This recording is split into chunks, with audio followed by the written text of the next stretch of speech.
Let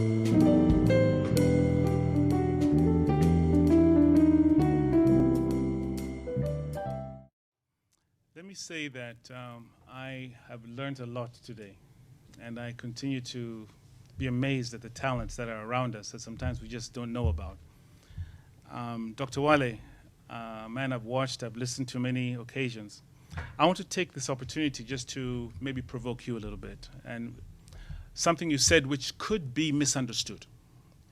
I have, for a long time, been distressed by the image of Africa, the picture that the world has of Africa, and the fact that the world looks at Africa as a place of disaster, a place of disease, a place of floods and droughts, and a place where things don't work. And also the fact that we ourselves have internalized this story, and we have become consumers of this to the point that it actually defines, to a large extent, many of the things we do. The point I want to make is, let us not, in trying to create a new narrative, bury our heads in the sand. We have some problems. We have some serious issues in this continent, in this country, that need to be resolved. There are too many people who are poor, too many people who are being left out because of poor leadership, because of corruption, because of things that we could actually solve ourselves.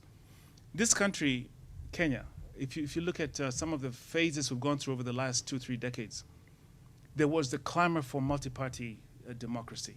Many people saw this as a thing that would somehow unlock us and transform this country. We crossed that.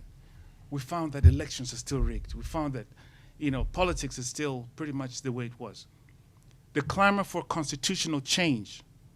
What a milestone. We crossed and got this new constitution in peacetime. And you discover that the character of the nation hasn't changed. What we have is a new document. Then, just the other day, I listened to our Cabinet Secretary for Foreign Affairs talking about a new agenda for Africa. It's called Agenda 2063. Some of you may not even have heard about it. It is like NEPAD. I know about NEPAD because I worked in NEPAD. A big dream, a big agenda that is supposed to somehow transform our lives over the next number of years.